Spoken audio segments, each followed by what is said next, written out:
All right, you know what? I'm gonna dive right into what matters of our first. I don't know. I feel like we've been directly challenged by one of the listeners. I like it. Okay, which I have mad respect for. Oh, okay. I don't know this guy, so I don't know that I actually respect him as a person. Do you know? Did they bring it?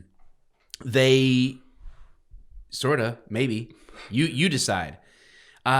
Piasaur 1. I'm going right to Podbean comments. Wow. Okay. We're not even like slowing down here. Nope, we're just hit the ground running. We're in it. Okay. We're in it. All right. Okay. Please get a new theme song. What? Now, theme is spelled THME. So I'm not sure how much stock to put into this comment or not. Please get a new theme song. The current one is repetitive, plaintive. What? I haven't looked it up. I don't know if it's a word. And detracts from your otherwise fine podcast. It's also an earworm. It really doesn't like our opening song, our opening thing, which you and the UPP are responsible for that. I actually, for good, bad, or indifferent, I didn't pick it. You did not pick it.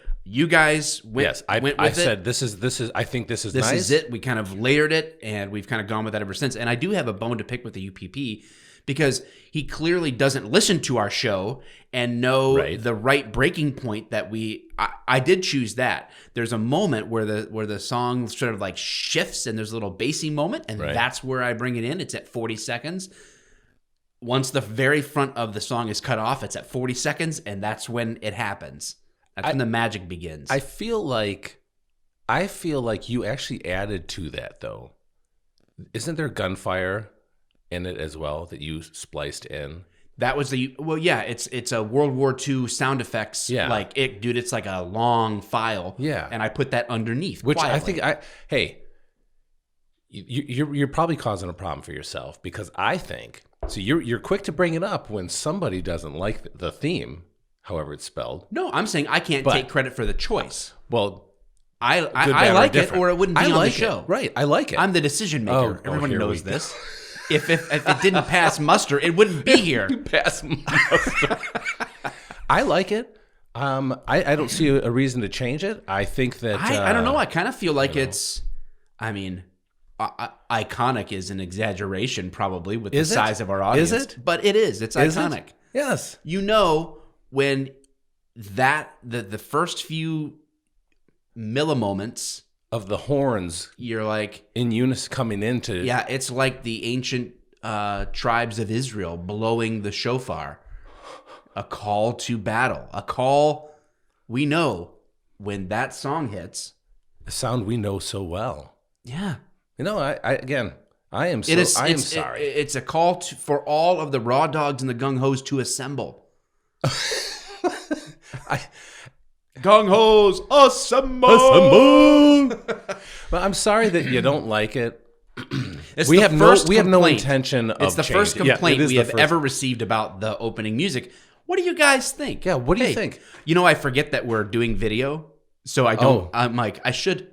Hello. It's even better. Good day. So, what do you think? So it's a little different, guys. We ran into a little problem. So welcome to Tales of Valor podcast. And if you want to see this on video, originally the concept was that we would record it and then I would just upload the video file in Podbean, because it will play in the Podbean app. It will play in Apple Podcasts. However, right now it will not play in Spotify. So essentially, until Spotify gets its act together and catches up to our little podcast. Yes, Spotify. Yes, Spotify. You guys think you're so great. So freaking, what if we did a whole Tales of Valor with this?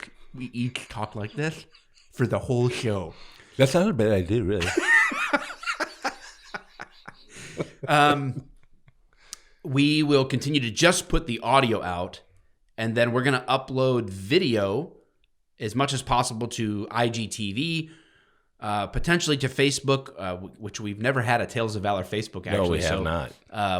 Maybe there. And then we started a YouTube channel, which put last week's episode on there. So where did you find that? I didn't even see that on our Because you had to I linked change it in our right? bio on Oh, okay. Instagram TV. I was And I gonna just say. said like the link to the videos in the bio so people could click it and go So watch it. can people watch it on the iTunes podcast app? Not anymore. Not anymore. I The was going half, to say the they half could. history is still there. The half history video Oh, is there. okay. So what's nice about it is people could watch the video if they wanted to, or they don't. They just Yeah. play the audio from it. It's fine. It works both ways. As long as we're in studio, that works. Yeah. Otherwise, it gets a little. Yeah, but you're beautiful. Like, why would they not want to know. see you on video? I guess I'm confused. What's not to like? What's not to love? Anyway, all right, let's dive into the rest of the the reviews provided to us by our loyal listeners. Yes. Okay, jumping to Apple Podcasts before we go back to Podbean. Doug E90. We might have read this before. I sometimes Michael. did we? You'll remember. Dear Mike, the parentheses former cop. I just like to hear it. Yeah. No. 5 stars. You had one job. Push the little red button. You failed. You know, it's funny because I was going to stop you because you did read it last week, but I didn't want to stop it because I wanted to hear it again. Dang it. He says he likes you better. Anyway. All right. You got the miles out of that one, Dave. Yeah. Okay. Grant Koperchak says, USS Johnston, 5 stars. Look, Mike, I'm going to give it to you straight. Dave has a nicer voice than you. Yeah. All right. Thank you. But at the same time, who cares about Dave? Damn it. He's not even famous. But Dave's action glasses might just be enough to offset that. However, Dave does have nicer hair, and Mike needs to change his name so someone like Mike the Nada Cop. At least it's better than He Big Daddy D, or wait, is it? I don't know. I dislike both of you. I don't know how to take this one. You should so many emotions. You should check out and do an episode over the USS Johnston and her captain, Drakenifel, on YouTube.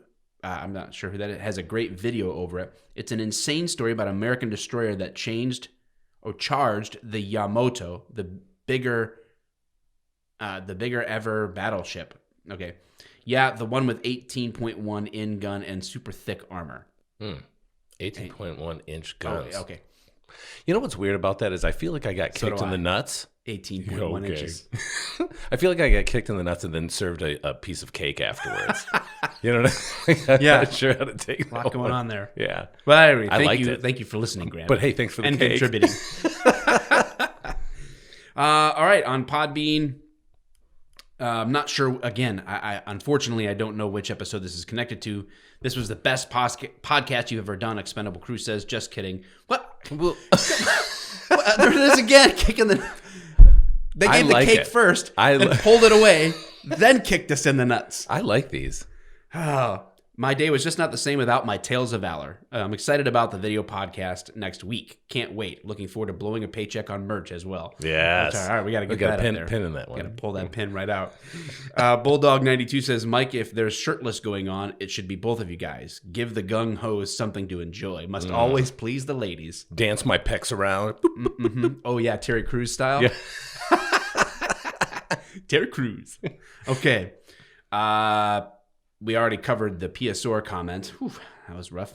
Benjamin1776, by far your best episode. I'm not sure which one he's referring to, but thank you very much. It's probably the one where we didn't podcast. Yeah, yeah, the short one where I just announced that we didn't have one coming out. I got a Podbean account just to comment because Apple Podcasts won't let me. That's weird. I wonder why. That is weird. Keep up the great work and keep having fun with it. Ripley called, let's see. Oh, okay. There is a short but well-done book on Colonel Ripley called An American Night, which our family has read many times. And there was a documentary released in 2015 apparently called Ride the Thunder. I have not seen it, however, thanks for the episode. So yeah, Colonel Ripley, I think it was a half history. Half history, yeah. And gosh, you could take the last year of this podcast, and if you just deep dove on the sources that you could go to and reference, the films we've talked about, you've got your entertainment for weekends for years. Oh yes, if you very wanted easily. to. Yeah. It's almost overwhelming the amount of information that's out there Yeah. or not out there that you can keep digging for. I don't know. Abernathy says, "Holy hell, I haven't seen your ugly mugs together since Off the Cuff. Keep up the great work, fellas. That's obviously in response to the video. And DSV66 said, great story. They all are. So Thank you. Thank you. You know, I want to jump over to YouTube. This will not be a regular facet of the show. YouTube comments. We might be able to pick some. I believe it's pronounced faucet. What? What is? What are you talking about? What is this even about? Nothing. We're not even drinking. I don't even know. Okay. Well, we're drinking coffee and Monster, but Right. all right. Anyway, the YouTube channel that if you look up Tales of Valor, we have 79 subs. Wow. Over the weekend. I don't even know what that means. It means 79 people are saying, notify me of future videos. I wouldn't know that. I'm a subscriber. I'm a follower of this channel, Wow. which has one video. The things your mom forgot to tell you about the U.S. Coast Guard. Douglas Monroe's story. Love that. I love the Coast Guard. What a great story. Now. Yeah, I want to be in the Coast Guard. I am in the Coast Guard. Nice. That's not true. I just wanted to feel important. Anyway, I wanted to acknowledge that these early adopters. I just did Stolen Valor. You did. Stolen Valor. That you just point and say Stolen Valor. It doesn't work that way. Yeah. This is being recorded, so I can put it as a Stolen Valor You video know what? on YouTube. Can we talk about this real quick? Stolen Valor. Uh-huh. You know what pisses me off? Is these people. I'm sorry if you're one of these people that love to point out Stolen Valor. But have you noticed, Mike, that a vast majority of these incidents that you might see on video, it used to be bigger. Now I don't know if maybe the person got tired of doing it or whatever. But the reality is that the vast majority of people that I've seen doing the Stolen Valor thing, wearing the uniforms and all that weren't in the military, appear to be some kind of special needs individual. Yeah, it does happen. And so yet they still shit on these people. Now, keeping in mind here that most of these things are very malignant. These people are very malignant. They don't cause any harm. They don't do anything. They're not out there trying to save the world. And even though they don't quite get it, I really feel like when you see them, you're going, well, that person obviously doesn't seem like they're 100% understanding of what they're doing in the first place. And a lot of them, to me, again, a vast majority seem to be special needs. Not all of them. But what that tells me is that these people, these usually guys that are special needs or whatever, are looking up to people like the people who served or people that call out the Stolen Valor. Yeah. Because they look up to them and they want to represent that in that kind of way, but they just don't understand what they're doing. That's why I guess I just don't like these Stolen Valor videos. It just kind of makes me go, really, guys, you have nothing fucking better to do than bitch about Stolen Valor when you can see this individual obviously is special needs or something. Like I said, it's not all of them, but a majority of it. I hate that. I get so tired of that. Stolen Valor. I just stole the valor of the U.S. Coast Guard. What are you going to do, bitch? What are you going to do about it? I'm not going to do anything. I'm not offended. See? Wow, it's amazing how you can just, go on with your life. You could be on the Coast Guard. It's fine by me. Yeah, I will. I hope you're deployed. I already successfully. Called Ashton Kutcher, and we're going to get together later. You have how many rescues under your belt already? I don't even want to talk about it. Let's see. I understand. Okay. Anyway, these early adopters into the YouTube channel, I just wanted to acknowledge them. Mm-hmm. YouTube can get crazy with the comments or lengthy. There's even on this, there's 11 comments. There's no way, in addition to right. Who knows? Like we might not even be able to always read every single comment. We'd have to start picking and choosing, which would create competition among the raw dogs for the craziest comments to read. Yeah, and that doesn't mean we don't read the comments like that are put out on a video. We just can't. We can't talk about them here. It would just be here for a long time. Yeah, we've had a whole hour. We already. Well, actually, now I can't see how long. No, I know. Because all of our stuff is over on the other end of the table. We'll start a timer next time. We will start a timer, a chess timer. Yeah, we will. Click. Every time you talk, it's like going back and forth in chess. Just to complicate. I don't even know how to work those. I never used it. Never even seen one in person. They're not real. Okay, I've always wondered if they're actually a thing. They're not real. Yeah, I didn't think so. It's a big conspiracy from the early 80s chess circuit. Pro circuit. Gary Kasparov. It's the only chess player I know.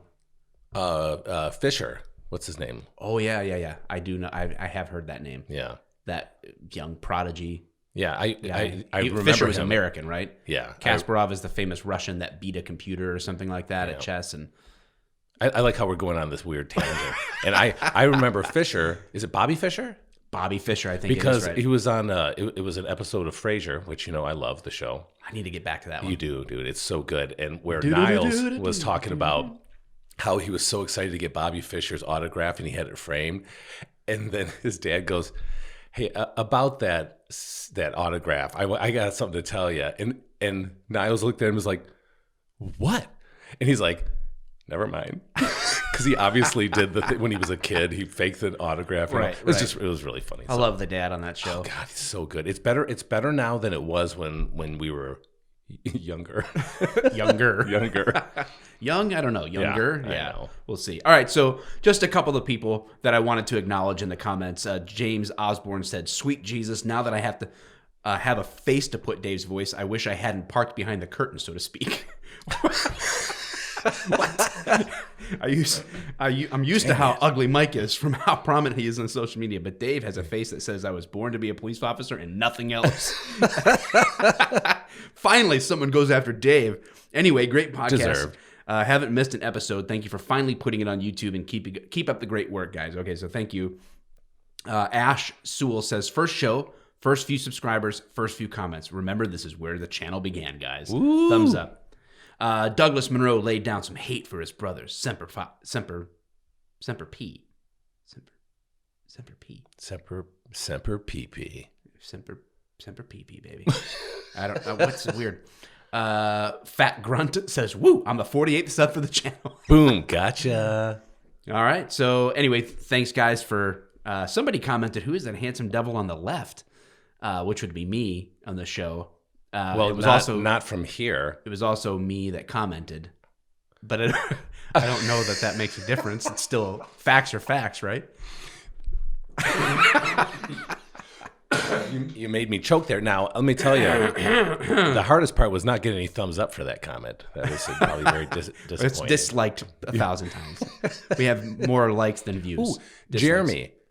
Not Riger, Jeremy Rigger. Rigger. Oh, yeah, Jeremy Rigger. You discovered the pronunciation. Correct. Yeah, he reached out. He's a super fan. And yeah, oh yeah. And raw dog. He is the ultimate raw dog. He works for Mission Barbecue. I had no idea. Have you ever heard of Mission? I had not heard of Mission. My dad was telling me before that he had gone to a Mission Barbecue and like they pause. They play the national anthem or something like that every once in a while. Or there's something. They're very pro. They're military, law enforcement, first responder kind of a thing. Very pro law enforcement, public safety, military. They give a ton of money. They donate a ton of money to more organizations. It's on their website than we can just name off without going over on our podcast time. I mean, it was unbelievable. Police departments, all of that. So I that's really awesome. I had no idea that Mission Barbecue was even out there. We have a couple locations here in Michigan. Mm-hmm. So, man, really cool stuff. So thank you, Jeremy, for reaching out. Yes. Rigger dog. Oh, here we go. Oh, man. All right. He's the ultimate RG. The ultimate RG. Oh, my gosh. Okay. Well, I'm a little bit nervous about this one. Good. Only because I'm here.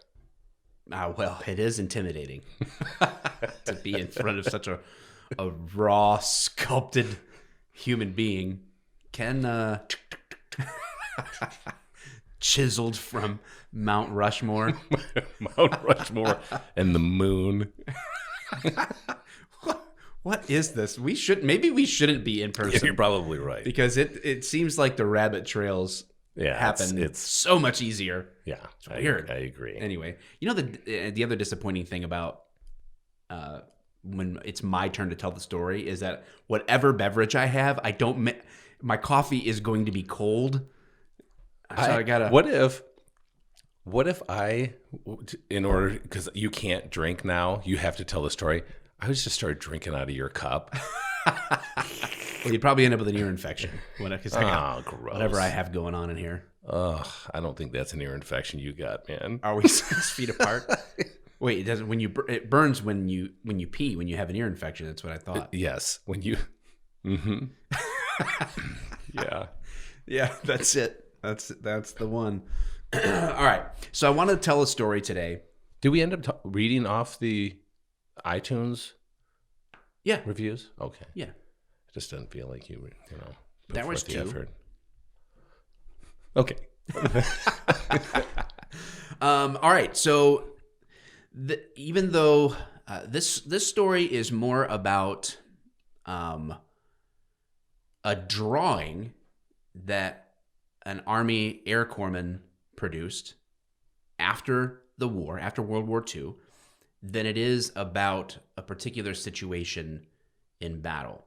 Interesting. So now this corpsman, Lee Kessler, did earn a Distinguished Service Cross, but there's not much about his battle career to go into. I'm going to talk about it, but what ultimately matters is that he goes through this experience on a march, a 500-mile forced march as a prisoner of war.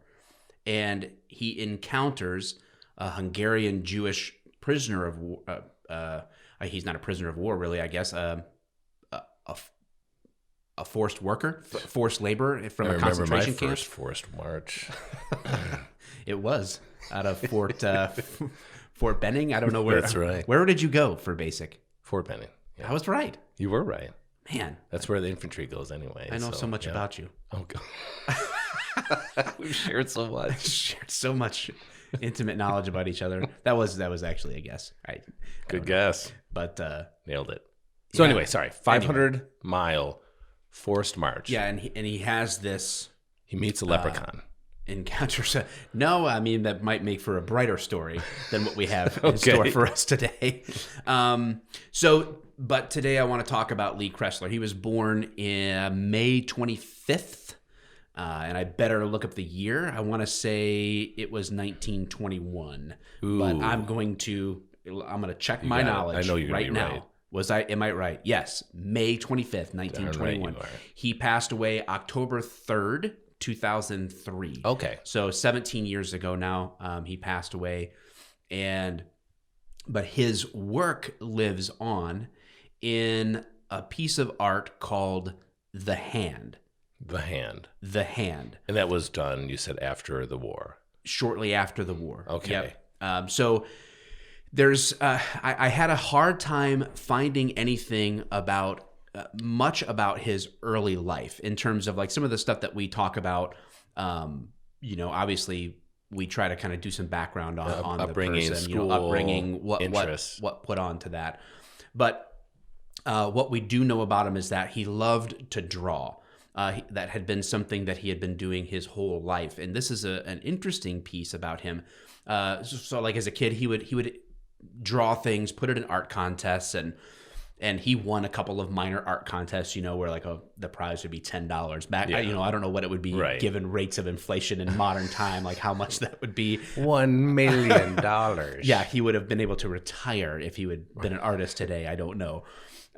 But his first paid project, I was able to find this, was a picture of a girl holding a glass, and it was commissioned by a bar, and he got $10. Nice. So this would have been when he was a kid. So in the 30s, like I would feel like in the 1930s, if you were a kid who liked to draw, that getting $10 would have been kind of a big deal, kind of cool. I'm gonna look it up now. Please do. So he got this big break in art contests where one of the judges from the contest was from New York City, and he was in the calendar biz. If you know what I mean. He's all sprawled out. Ew. Well, I mean, he would rather have probably females sprawled out. Well, whatever. Just like the upcoming Gung Ho calendar. Right. The 2021 Gung Ho calendar. The weird thing is you keep volunteering to be the photographer, and all you have is your iPhone. I trust my skills. and a camcorder. It just seems awkward. $150. That's what $10 was worth back in the 30s. That's actually more than I would have thought, and doggone it. I mean, if you did a drawing, and got $150 today. That sounds like, I'd be happy. That's pretty cool. Yeah. Especially if you're a kid, right? Yeah. Imagine being a kid in high school doing a drawing, get $150 for it today. Yeah. That's pretty good. So mostly this was like, he describes it as busts, mostly busts, things like green-eyed brunette with a tennis racket. Oh, jeez. What kind of specialty art he got into. Either way, he could draw. Okay.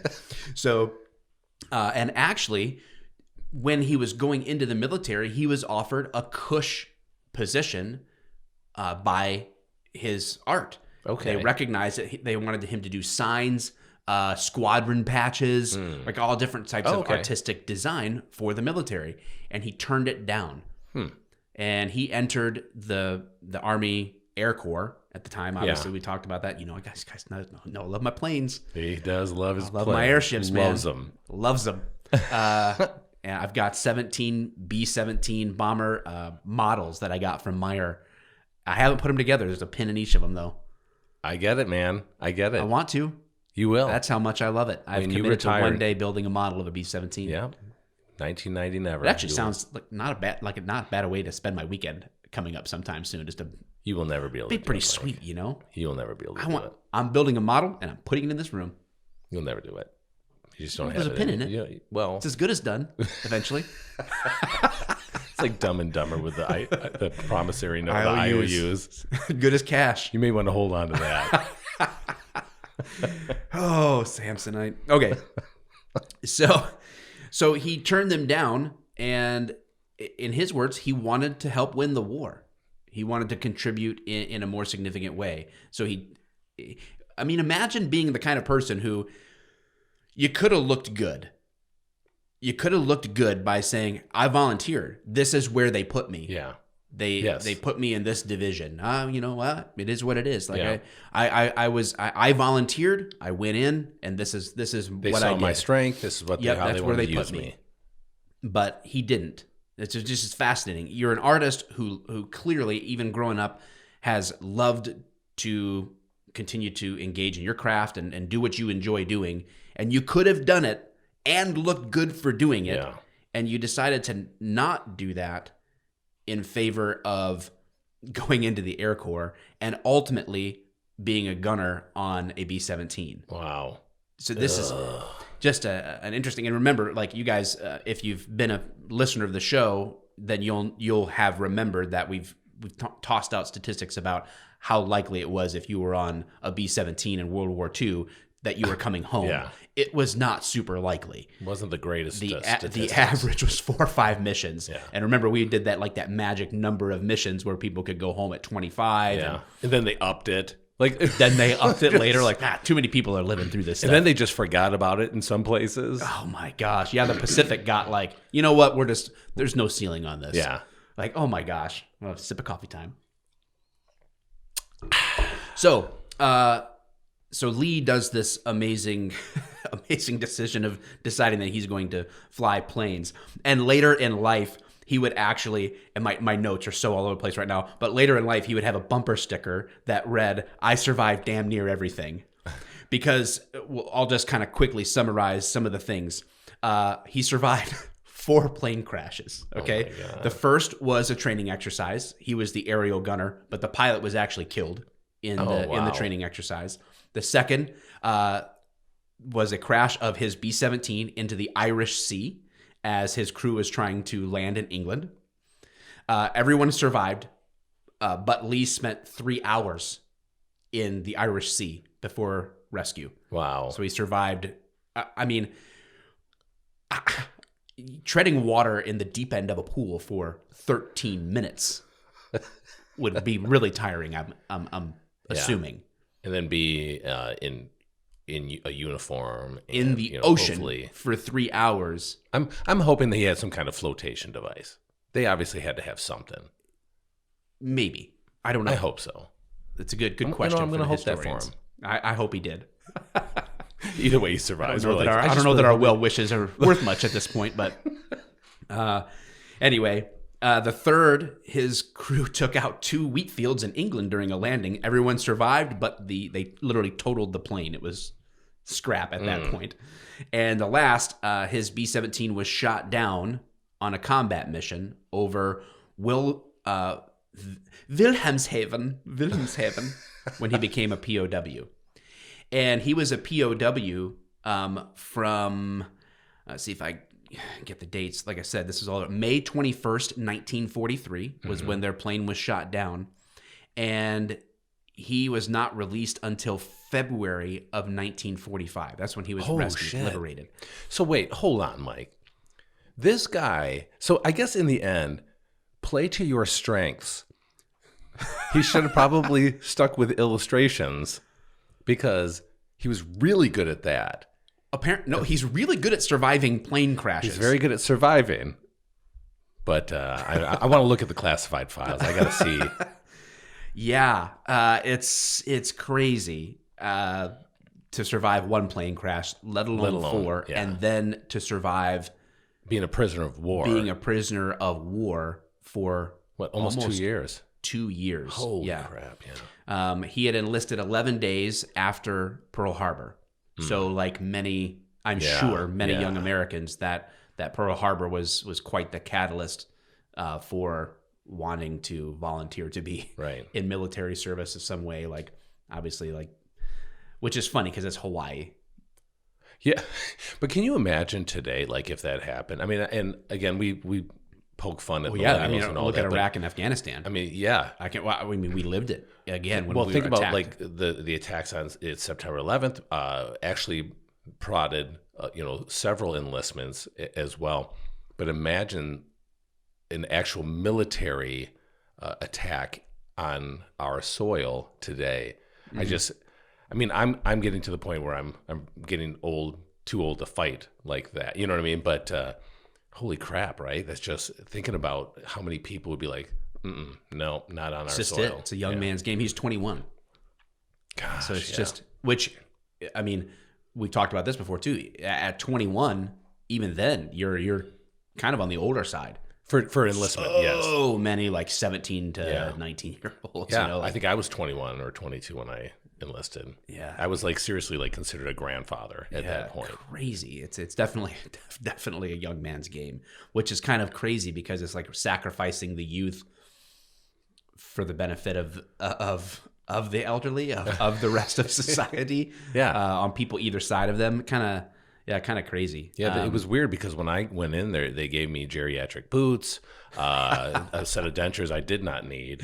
So I pulled all my teeth and gave me dentures. They gave me what they called spectacles. I don't know.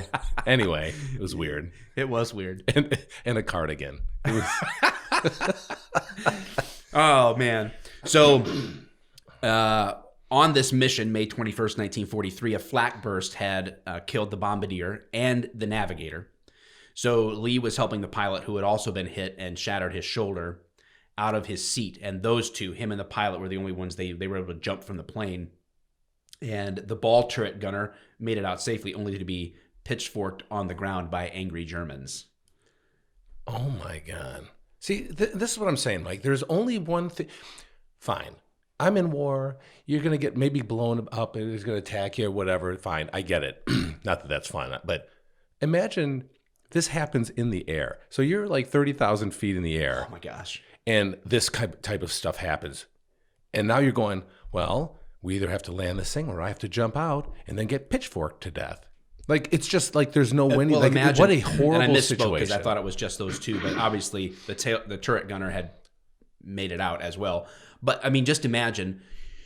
You go from one hell you've been to shot another up by hell. flak. You know the plane's going down. You're hurt. Your pilot can't fly. His shoulder's jacked. He's been hit. He's being helped to get out of the seat, and you're jumping out, and you already feel like there's a great probability that I'm not going to make this jump. Right. I'm not going to survive the jump. Not even going to survive the jump. Then you do survive the jump, only to be pitchforked to death. Wow. And if you weren't pitchforked, again, you become a prisoner of war like he did. Gosh. And just the idea of that is just so ridiculous. Like from one fire to another fire to another. It's just horrible. So Lee ends up landing in a harbor, and he swims ashore while farmers are shooting at him the whole time. What the hell? And he is ultimately recovered by several Luftwaffe officers. He has walked through town where he is stoned literally the people in the streets stoning, literally throwing rocks at him as he's being paraded through town. Wow. People spitting on him, all this stuff, and he's loaded up into a boxcar. Several days and a night which those raids, the air raids from his own side, from the Americans and Allied forces, bombing these boxcars. The enemy becomes the mission, right? To take out enemy property movement. And so here he is locked up in this boxcar. And this is almost like an all too familiar story of these POWs loaded up, carted away. We've talked about that. And that risk of being killed by your own side inadvertently, because they don't know you're in there. Unreal. Right? Yeah. Crazy. So he is sent to solitary confinement in Frankfurt. He was left stripped naked. He was beaten multiple times, interrogated repeatedly. This goes on for 10 days. And the last day, the interrogator comes in, and he's holding. Now he's from Canton, Ohio, is where he's from. So the interrogator comes in and actually has a copy of the Akron Dayton paper. Wow. And it has information about his service career. And so he's reading off the information from a local paper in the United States to this naked, beaten airman, Imagine the resources to do that, because they had to have a spy. Within 10 days. They had... Which in 1943 would have been ridiculous. Pretty dang ridiculous. Yeah, because I couldn't, that had to be a spy sending something. You know what I mean? Like, hey, we need this. I thought the same thing when I was looking. I was like, how did they get this? That is so How did bizarre. they obtain this? And it wasn't like they went on Google and searced for exactly. Lee Just Kessler, printed something out or read it from their tablet. Yeah, no kidding, man. Wow. That is...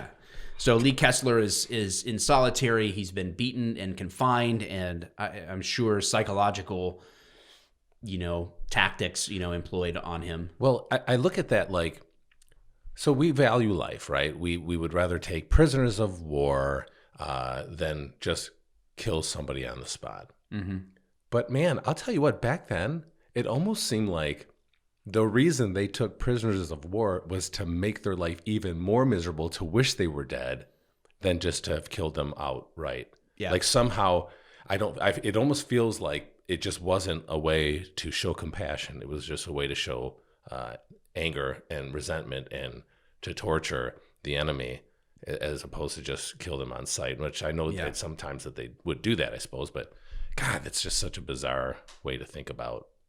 Yeah, and you got to wonder, like, was there ever a moment in Lee Kessler's mind that he was like, I should have just been an artist, like every day? Oh my gosh!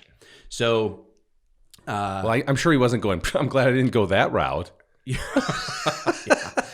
He describes this whole moment of that ending of that first 10 days. He describes as the low. Right? He was like, if they know this about me, there's no way we can win this war. He felt so helpless because he's thinking, if they can do this to me, what else do they know? We're up against an enemy that we can't win against. I see.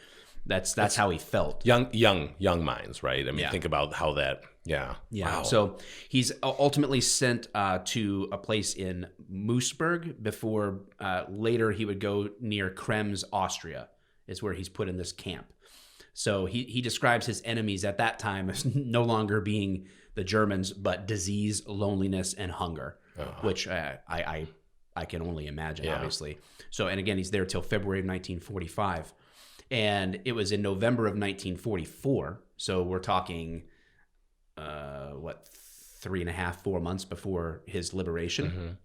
Hitler obviously knew the gig is up. Yeah. And the gig is up. I think that was exactly the message that was. The gig is I don't know what that sounds like in Morse, German Morse, but whatever the sound was, that's what they ripped off the telegram machine. Oh, yeah. It was like, the gig is up. That's so good. It's a little known history factoid there. Science. First heard on Tales of Valor. So Hitler orders all of the U.S. soldiers and POWs to be executed. So these men are evacuated from the POW camp because, crazy enough, you would think that they would just do it on the spot. Well, they had a process for this. What the? Oh my God. So they got to move them to the place where they want them to be executed. So I'm not even wrong when I say that. No. It wasn't even about compassion. It was just about let's torture them and then fucking kill them. Yeah, absolutely. What the hey, bro? Yeah, there was, Brah. I suppose there was some level of humanity and connections individually. Yeah, absolutely. Right, between them and their captors or the people, like over time, there may be able to develop a rapport of some kind. And we have seen that even though that order came down, that there were several, quote, our enemies soldiers that were like, no, I'm not going to do this. I can't do this. So right.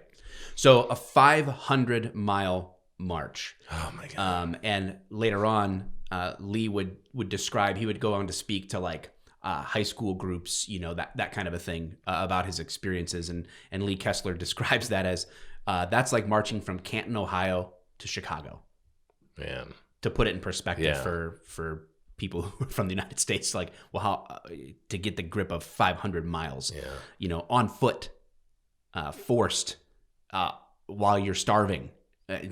It's crazy. Well, I would walk 5,000 miles. Just to be the man who walked I'm so glad you 1,000 miles fall down at your door. I love you, Mike. All right. So on this march, Lee carried the only U.S. flag. That was it. That's all they had. He had it. Okay, so the gig was up. He held on to this flag. So I don't know how he came into possession of it, but is this something that I wonder if this is something that they were going to probably display or keep it, or he just felt like it was as a keepsake? I think as a keepsake. Okay. But I was going to say, it doesn't I seem real smart. I don't know how he came into possession of it, but he's carrying it with him. And it says, as that march progressed, but that flag saved the entire column several times because as Allied planes would fly into position, they would yell out flag, and Kessler That's a great idea. Hoist the flag up above his head in the march so that they knew they could see that flag and be like, oh, okay, there's Americans there. Awesome. And not to attack that group of people.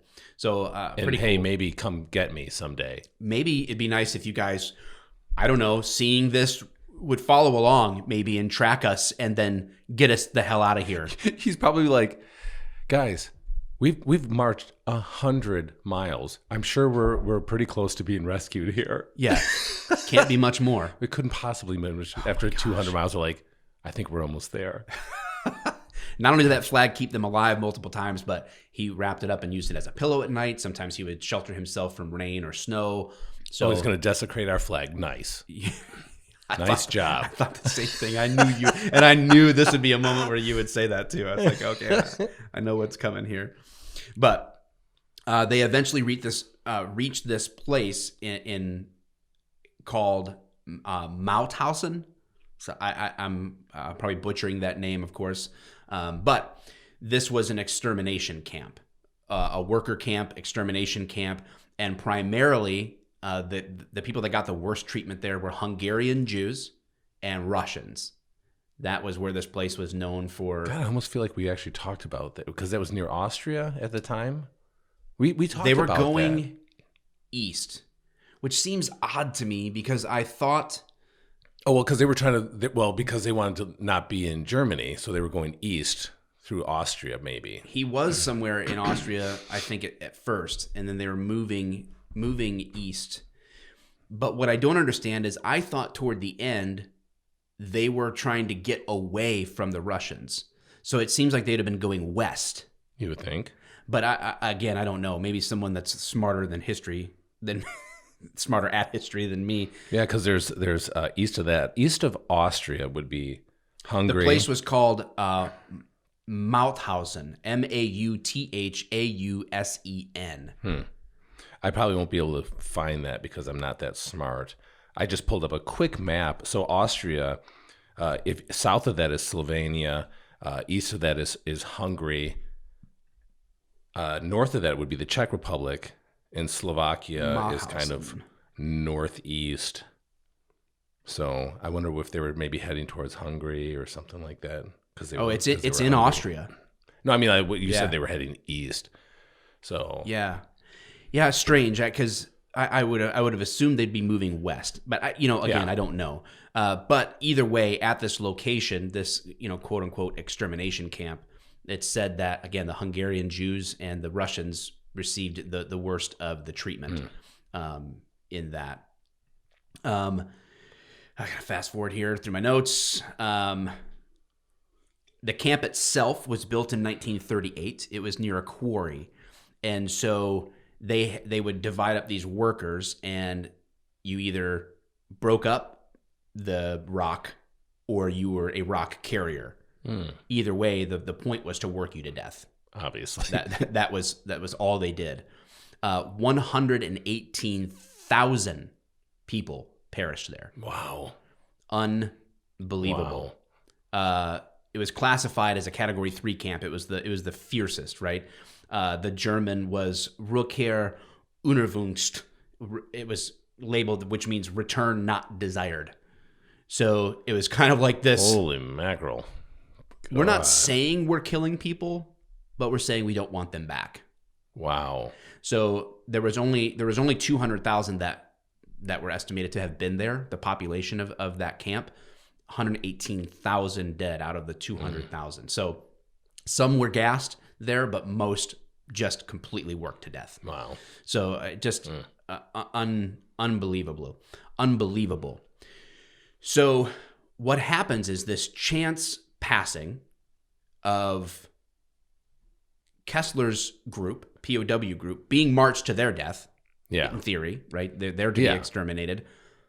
And they're passing another group being moved away. And maybe that was it. Maybe they were trying to move prisoners, like civilian prisoners, not POWs, but these workers.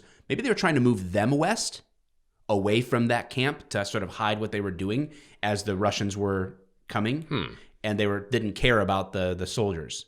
Maybe that's why they were going in different directions. Yeah. So again, I apologize, guys. My research didn't really cover that. I just thought about that on the fly. Like, okay, maybe that's why. And it could have just not made sense at all, too. I mean, who knows? So this chance passing is where the heart of this story comes in, and I want to read this to you from the book Untold Valor, Forgotten Stories. This is where this sort of the hand and the ultimate drawing of that will come about.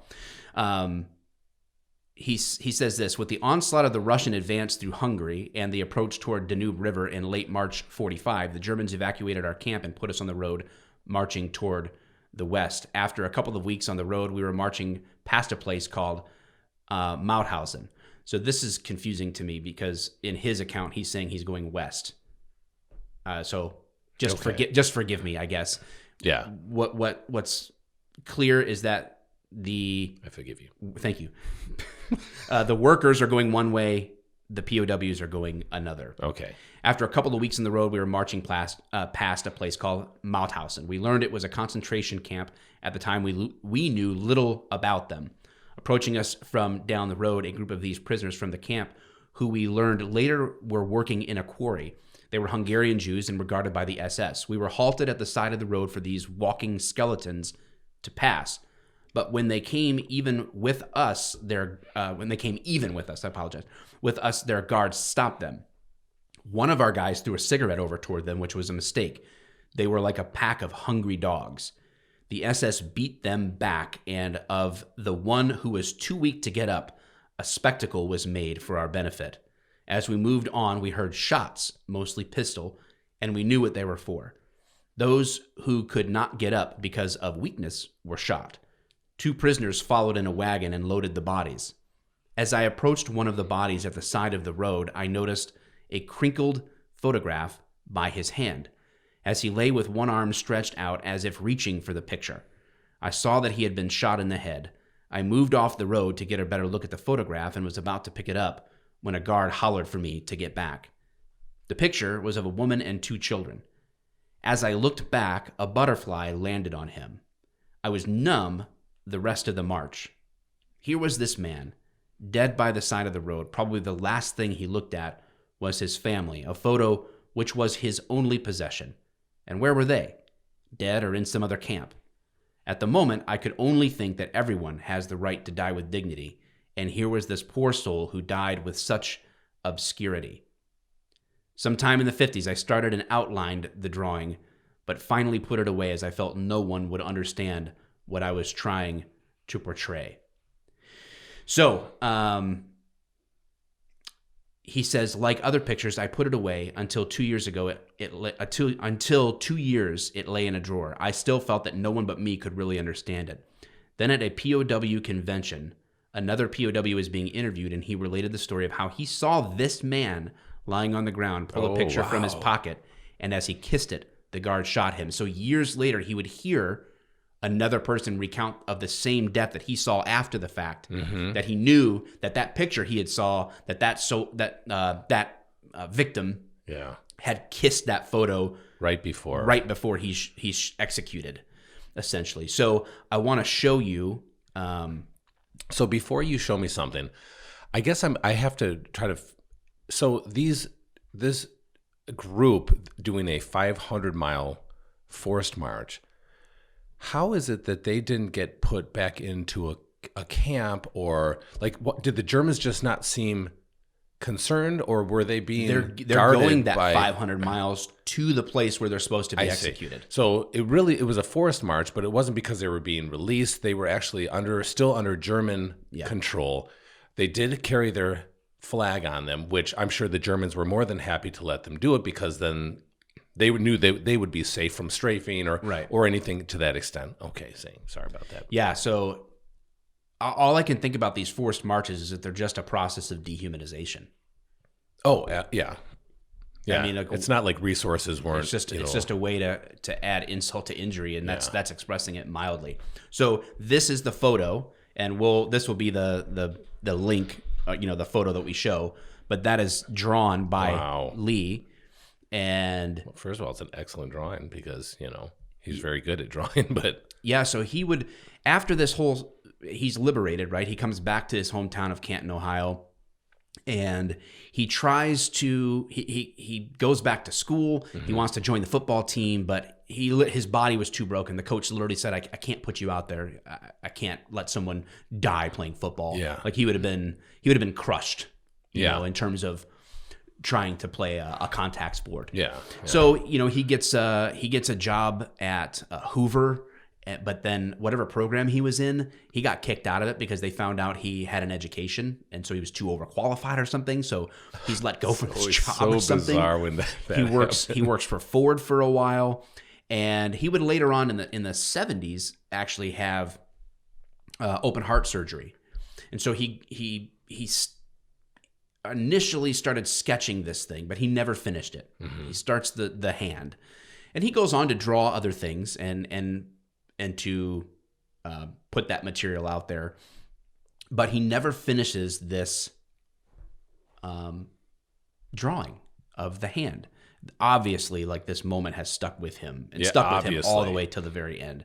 And it wasn't till he was in the hospital that he was encouraged. He was having a really hard time. He talks about being in recovery, and doctors had put him on a forced bland diet, and they gave him boiled potatoes one night, and it just set him off because boiled potatoes was something that he was always given in the POW camp. So it just really set him off, and so he goes through this whole process. So at the encouragement of doctors, nurses, family, they're like, you need to finish this drawing. You need to get this out. And so in the hospital, part of his recovery, he started picking up this drawing again, and then would later complete it. And this picture now, it has become universal, and it's called The Hand, and it has been displayed in museums, galleries, and synagogues in all the states and around the world. And the recounting of the story has been etched, lithograph, like written and attached with it. Okay. They've never sold it. It's always been a donation. So he didn't capitalize on this or anything like that, his artwork in this piece. He simply got partnered up with another guy named Leonard something or other. I don't remember his name off the top of my head. I believe that was correct. Yeah. After he got back from a couple of his journeys. Well, they were, wow. Lengthy. Yes. Yes. He was a Navy guy, though. Yes, in some form, yeah. And he partnered with this guy. Leonard was a Jewish American who had also been on B-17s roughly at the same time, not serving in the same location, but they were kindred spirits in that sense. Both had that experience of being airmen. So he is a Jewish American who hears of this sort of story, this painting, or the drawing, I should say, and encourages Lee to get on board with sharing this with other people. And he always felt like it was very personal to him. Didn't like the attention that came from it per se, but he realized, he says that a Catholic priest had been visiting him in the hospital, and one day, and he saw him working on this, so he kind of knew a little bit of the background. Again, he was working on this in the hospital as part of his recovery. And he brings somebody with him one day who looks at it and then breaks into tears, and he learns that this is a rabbi that the Catholic priest had brought, and who convinced him as part of the process, like this would be very, very valuable for people to see. And it's gone from the National Holocaust Museum in Washington, D.C. It hangs in the Yad Vashem, the most famous Holocaust museum in the world. Where's that at? Yad Vashem, I'm not sure where it's at. The Holocaust. I'll look it up. It says the most famous Holocaust museum, and we have a Holocaust museum here too, locally. It's at the Mauthausen concentration camp museum in Austria and other foreign nations. It has inspired letters of thanks and gratitude from Israeli Prime Minister, from Nazi hunter Simon Wiesenthal, Yad Vashem Holocaust martyrs and heroes remembrance survivors, all kinds of people that have benefited from this young soldier capturing a moment of both human cruelty and hope at the same time. Not something that you would think typical, like, he got the Distinguished Service Cross. So he was awarded for he was a war hero. Yes, he definitely, unfortunately, I don't know what happened to the pilot of that plane, actually. Remember we said, like, the turret gunner. Yes. I say tail gunner, it's not accurate. Turret gunner. He saved his life, only for his life to be immediately lost. But, he put himself in harm's way. He saved the lives of his crew. He'd been a POW, so he's definitely on its own right. Take away the hand, and you're still left with a man who served with distinguished honor and valor in the face of adversity. But he was able to take that moment and turn it into something with his skill, a skill that he had let himself be passed over for in service only to be able to actually use it in a more powerful way later. He probably never, we could say confidently, he never would have drawn the hand or been able to share that and the impact that makes. And again, we talk about the impact that those decisions have. And so it was 2 years of suffering and a chance passing of that moment. And then years later, to only be inspired to complete it when he heard of someone else who had saw what had happened. Did he end up meeting that guy? I don't know. That is so, I mean, talk about the chance in all the places, in all the world, of all the people, that moment came together. And it's really, and just so you know, that Holocaust Museum is in a big surprise in Jerusalem. So. Oh yeah, it makes sense. I mean, it would make sense for sure. Let me ask this though. I'm not sure if you know or not. I don't know how long it would have taken to do a 500-mile march, but you said that started in, I think, November. Is that when they? I believe so. The order was issued in November. And they were liberated late February, early March of some kind, because this is like right toward the end. Right. So they made it to that camp. And is he a survivor of that camp, or did they end up pushing them to a different camp? I don't know. Because that would just, again, that's its own story. Yeah. If that the moment from that picture, where that picture was burned into his mind till he was liberated or released or whatever, would be its own story. I guarantee it was pretty insane. Yeah, I'm sure. So that, as the drawing goes around the world, literally, he's said that they started getting calls from people, letters from people, one of which came from a man in Texas that said his father had been on that march from Mauthausen and said, "Dear Mr. Kessler, I received a copy of your touching drawing from Leonard Herman." And that's the Leonard that had convinced him to, hey, we need to get this out here. And he put all of those ducks in a row. Lee's like, I don't know how to copy this and do this and get in touch with people. He's like, I'm a Jew. Trust me, I'll get it done. I'm Jewish. I have a network. We're close people. So he said, this drawing will remind people about Nazi atrocities. The drawing shows that people cannot say that the Holocaust never happened. Your drawing provides proof that the Holocaust happened. Concentration camps, gas chambers, and crematoriums were real. That those people cannot deny and say it never happened. Thank you very much for drawing the picture. I'm a Holocaust survivor liberated from Mauthausen on May 5th, 1945. So he contacted us. My dad was on that. And imagine being able to read the word of thanks from somebody that was on that march. Just crazy. It touched a lot of people. He would go on. Him and Lee and Leonard stayed in touch over the years, as obviously with everything, sort of like that stuff dies down. It has its sort of moment, and then it's on a wall somewhere. And the notoriety of that, the engagement of that is going to decrease over time by nature, not by people despising it or something like that. Or just, we talked about that last week, is just the sheer amount of history. It's massive, right? So it's tough. But he would go on for 10 years to basically be on a little bit of a lecture circuit to students and kind of like a cathartic experience. He had to relive this over and over and over again, but he saw the feedback he was getting and the benefit that it was giving to other people. Just goes to show you, man, like, again, he made another choice. He had open heart surgery. He had health complications. He said all this stuff.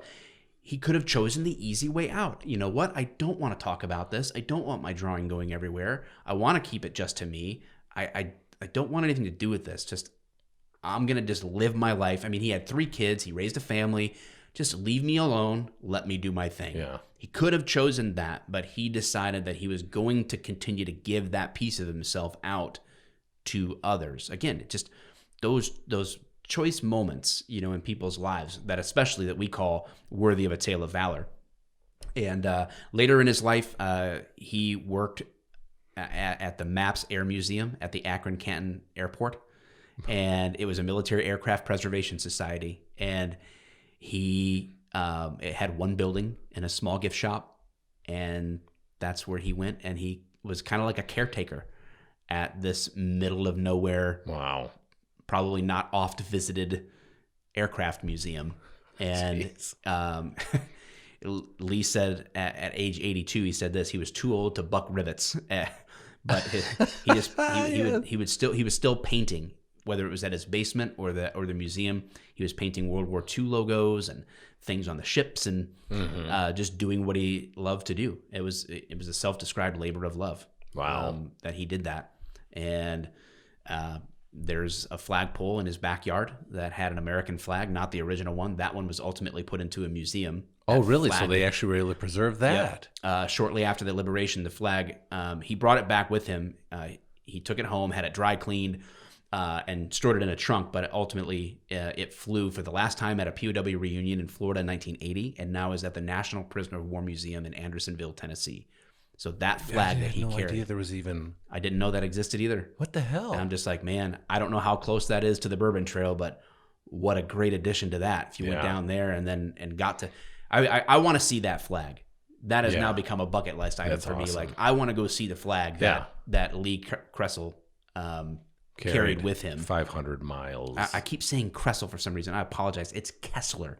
I don't know why I'm doing that in my head, saying Kessler instead of Kessler. Well, because you're drunk. It is. I'm drunk on caffeine, baby, that I haven't even been able to consume because I've been talking the whole time. You're drunk on knowledge. Yeah. I'm Drunk on America. patriotism. So yeah, in his backyard, he flew a flag, not the flag, and a POW flag for the rest of his life, and passed away shortly in the fall of 2003 after sharing this story with the author of Untold Valor. Wow. Is he married? Kids? Do you know? I don't know. His wife had passed away. I do know that. Okay. Because that was something that drew him and Leonard together as well. Both of their wives, through the course of their relationship, had passed. Man, you're right. They were kindred spirits. Like they shared a lot of the same a lot of similarities. Life events. So that is Lee Kessler's Tale of Valor. And guys, if you look up Lee Kessler and the hand, you'll see the photo that I showed Dave here. And you're going to put it up there anyway. Yeah, it'll be up there anyway. It's beautiful. And quite nice. I had no idea about this story. I'd never heard of this, but I'm glad that I hadn't either. And it's what I like. So the picture that you showed me, the hand picture, it's in a, I don't know if it's charcoal or pencil or something to that extent, that kind of medium. It's just dark. It's like a gray and white type of. It's almost like not one of those dot drawings. No, it's not. Yeah, it's not like stippling. that. It's shaded like that. And I believe in my research he used some type of ink, like not lead pencils or something like that, but some type of. It's really interesting. It's very. There's a lot of depth to this. I was going to say there's a lot of depth. It's like it's not haunting, but in a way, but it's dark in that kind of way. It's really cool. Yeah. So yeah, check it out, guys. And wow, that's the episode. Man. You're right.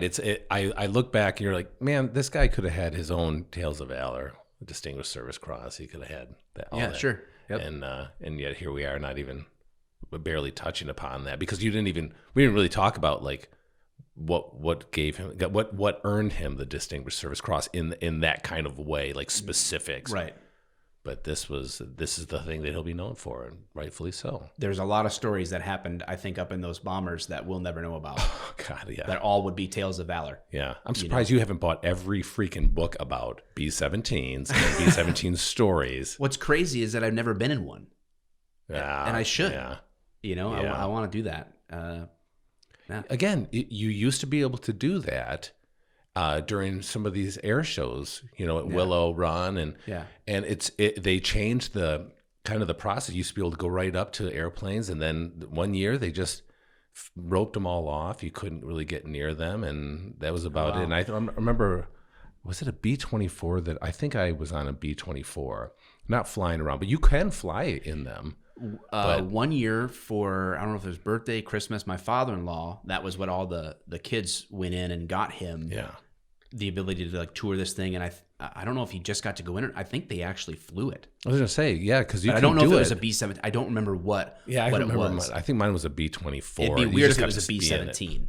Yeah, that they're still flying regular old people in that pay for. I don't know. Well, again, but that's what cool. they were doing. They were actually just taking. I think it was like $150 or something to that extent. You go up there, do a couple circles, and come on back down. It looked really cool. And being on the very thin walkway above like the hatches and the door, the bomber doors and all that. Yeah. It's really cool, man. Very small. I have no idea how any of these guys fit into these turrets. No idea whatsoever. It didn't even seem possible. We talked about that before. The tiny outfits. People were just smaller. Yeah, it doesn't make any sense to me. So, crazy. Yeah.